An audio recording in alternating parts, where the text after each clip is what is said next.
Neil, 4 changes to the team since the last game. Out go Harry Graham, Will Millett, Luke Cole and Jack Price, and in come Luke Mehson, Sam Hollingsworth for his first start, Rouban Birch for his first start and Cole Kirwan.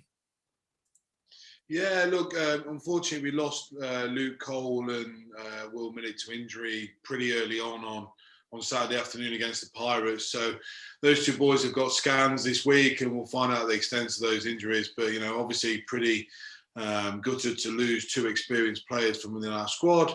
But look, it's a good opportunity for the other boys to step up. So Jay Farnworth moves into hooker, covering there. And hopefully Charlie Thacker should also be back from injury this week to slide in at 13 for Will.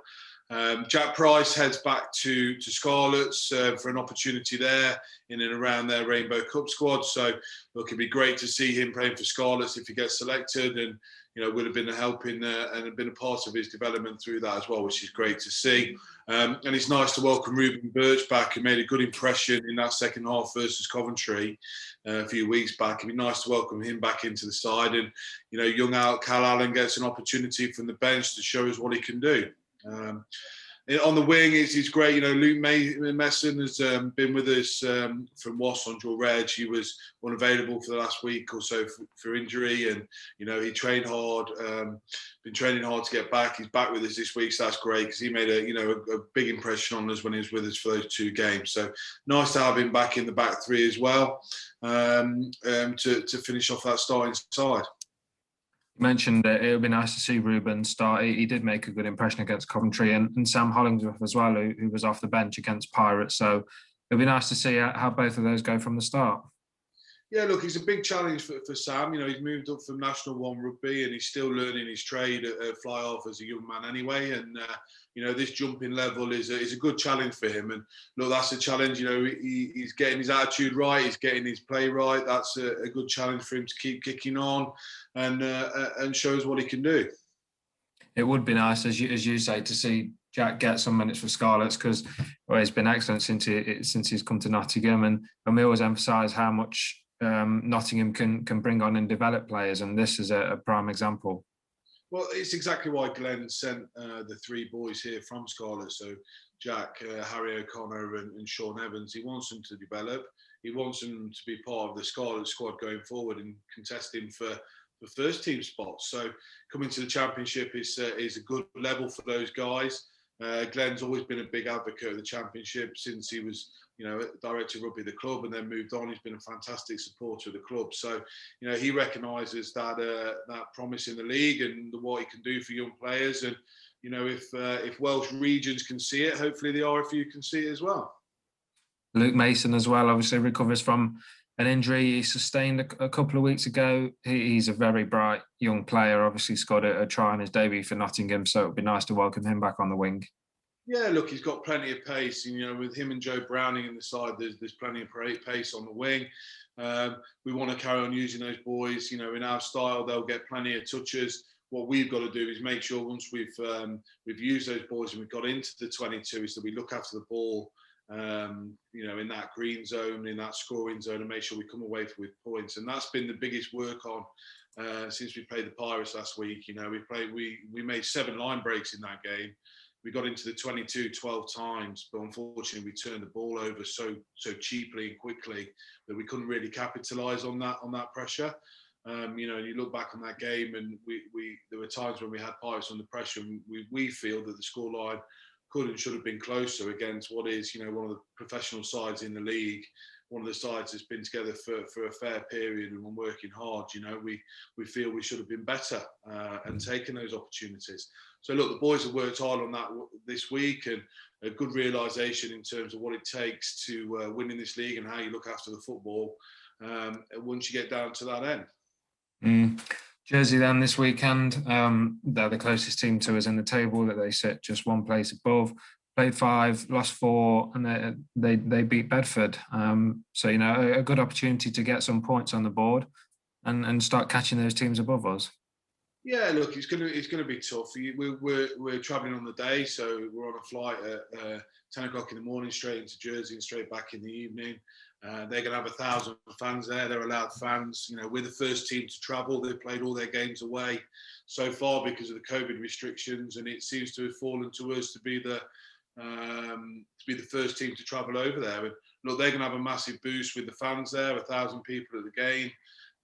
So look, it's going to be it's a tough place to go anyway.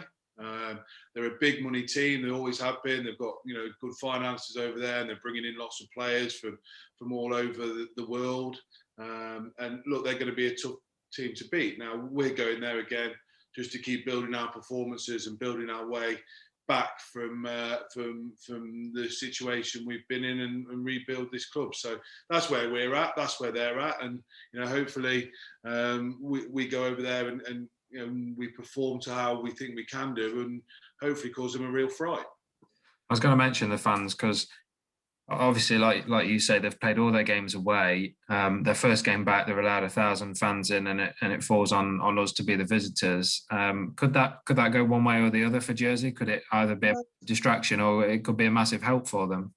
It could go either way, yeah. But I think, look, everyone wants to play in front of their home fans. You know, I've been saying that since we came back. It's excellent that we're back, and everyone's worked so hard to get rugby back on. But we can now all see the light at the end of the tunnel, and we're just dying to have the fans back. We're dying to have the atmosphere down at the Bay, and that's where Jersey will be. So look, you know, it's fallen on us to go over there and take that on, and we're more than ready for the challenge. You know, it's an intimidating place to go when the cowbells start ringing and they start banging on the boards, but you know, we spoke about embracing that this week and using it for our own motivation. And there's no better place to go than win in Jersey, but it is a very hard place to go and win.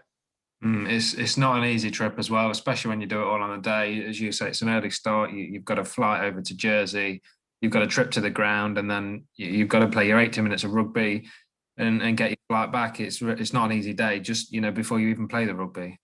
Yeah, it's not an easy day, but you know, we're all glad to be playing rugby. You know, if you'd asked me just before Christmas if you'd have taken this, of course you would. 'Cause you're back out on the pitch and you're getting to take on these challenges. And you know, we spoke to the boys on Tuesday night and said what a great challenge it is to go in and out on the day, perform at our best. You know, what a great challenge, something that we've never done before. Let's embrace it. Let's go and do it. You know, I think Jersey will be targeting us big time, and they'll look at where we are in the league. So, you know, that's where they'll be, and you know, we're going over there to perform as we need to.